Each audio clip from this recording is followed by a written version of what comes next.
Olá pessoal, tudo bem?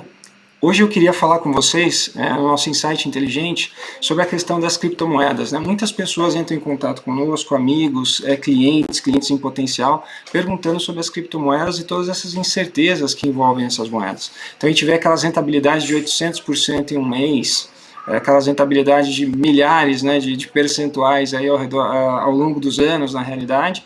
Muita gente, obviamente, não quer ficar de fora e muita gente tem medo de entrar e acabar perdendo dinheiro em função da volatilidade que esses ativos representam.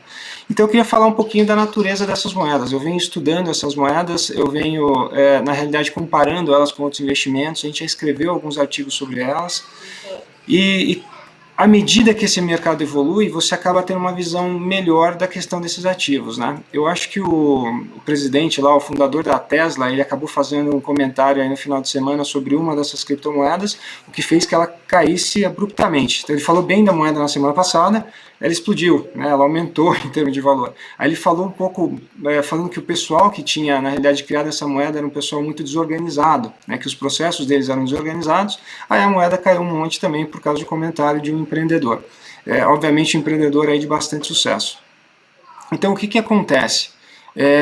Eu gostaria de analisar o futuro, o daqui para frente, porque daqui para trás quem já entrou já ganhou dinheiro e você tem que tomar cuidado para não entrar e depois acabar pegando essas moedas aí no topo da precificação. Muita gente fala que esse é o futuro, na realidade, dos ativos, ou da corrente transacional ou de investimento. Um outro comentário que esse empreendedor fez foi o seguinte: gente, você pega aí a maior parte das moedas dando retorno negativo. Muitos países que emitem seus títulos públicos pagando um retorno negativo, se endividando cada vez mais e oferece um risco para aquele investimento que você fez ali. Então, as criptomoedas não estão dando resultado positivo. Mas eu pergunto a vocês, quando você investe num título público, por exemplo, você tem como lastro toda a economia de um país. Ela indo mal ou bem, na verdade, você consegue mensurar a qualidade do investimento subjacente. Agora, quando você investe numa criptomoeda, o que tem por trás dela? Na verdade, o que tem é uma chamada escassez das criptomoedas, que assim, olha, eu vou comprar porque ela tem um volume limitado, igual o ouro. Então, como não vai aumentar esse volume, ela só tende a valorizar. Mas, pessoal, parece que a cada dia surge uma criptomoeda diferente. Então, será que existe mesmo escassez dessas criptomoedas? Por que elas se valorizaram? No primeiro momento, elas eram utilizadas, na realidade, para fazer pagamentos que não podiam passar aí pelo meio de pagamentos comum. Então, assim, ela foi muito usada, por exemplo, para lavagem de dinheiro, para criminalidade, e ainda é até hoje, em função do problema de lastro dessas criptomoedas. Os governos, os reguladores ainda não conseguem lastrear. Então, muita gente, esse mercado, essa economia alternativa acaba usando essas criptomoedas. A partir do momento que você começa a regular essas moedas, será que realmente elas serão tão atraentes? Então, primeira pergunta que você deve se fazer. E eu não quero só ser negativo aqui, eu só quero falar um pouco dos aspectos contra e dos aspectos a favor das criptomoedas. Então vamos fazer outra pergunta. A gente tem um negócio que está vindo por aí, a gente escreveu um artigo sobre isso, que são CBDCs. Então assim, cada governo vai criar a sua criptomoeda. Então assim, você vai preferir usar o Bitcoin, você vai preferir usar o Ethereum, ou você vai preferir usar o real criptomoeda, o dólar criptomoeda, o yuan criptomoeda? Então é uma outra pergunta que você tem que se fazer também. Essas moedas vêm para competir com o Bitcoin, com o Ethereum, entre outras coisas. Então quem vai usar essas criptomoedas mais alternativas e quem vai usar o dinheiro do governo? É só aquele que não quer o dinheiro lastreado, o dinheiro regulado, ou não quer aquela rentabilidade que é proveniente, por exemplo, de um título do governo, que você precisa no caso do Brasil, de reais para poder comprar. Você não consegue comprar com um Bitcoin.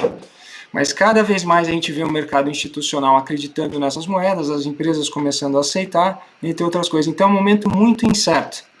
Então quando você fala de incerteza, você vê o que, pessoal? Volatilidade, a gente já falou muito disso aqui. Então assim, se você tem espaço na tua carteira, obviamente para enfrentar essa volatilidade, risco de perder dinheiro, está implícito na volatilidade, você deve fazer sim uma parcela pequena do seu portfólio, mas não uma parcela grande, não é verdade? E o quão pequeno ou quão grande é essa parcela depende, obviamente, do seu perfil de investidor. Mas, pessoal, tem muita coisa para acontecer aí, com relação a esse mercado. Prestem atenção em tudo que está acontecendo. Muita gente entra para fazer o que é uma manobra especulativa. Sabe que vai cair, entra num momento onde ela pode subir no curto prazo, vai cair no médio prazo, e você que não é trader dessas moedas, né, que não é um especialista, tem que tomar muito cuidado para fazer esses investimentos se você não tem tempo para analisar esses fundamentos e toda essa volatilidade, tá bom? É isso que eu queria falar para vocês, e nossa dica sempre é: tenha uma carteira diversificada, que seja construída de acordo com o seu perfil, as suas necessidades e de acordo com os seus objetivos. Quer saber mais sobre isso? Entre em contato com a gente. Nós estamos com Brava Capital nas principais mídias sociais, Brava Capital, tá? E também através do nosso site www.bravacapital.com, www.bravacapital.com, e nós ficaremos felizes em simular, por exemplo, uma carteira de investimentos para você que pode incluir ou não incluir aí as criptomoedas, tá bom? Muito obrigado pela oportunidade, muito obrigado por assistir o Insight Inteligente e, pessoal, façam apenas investimentos inteligentes. Um abraço.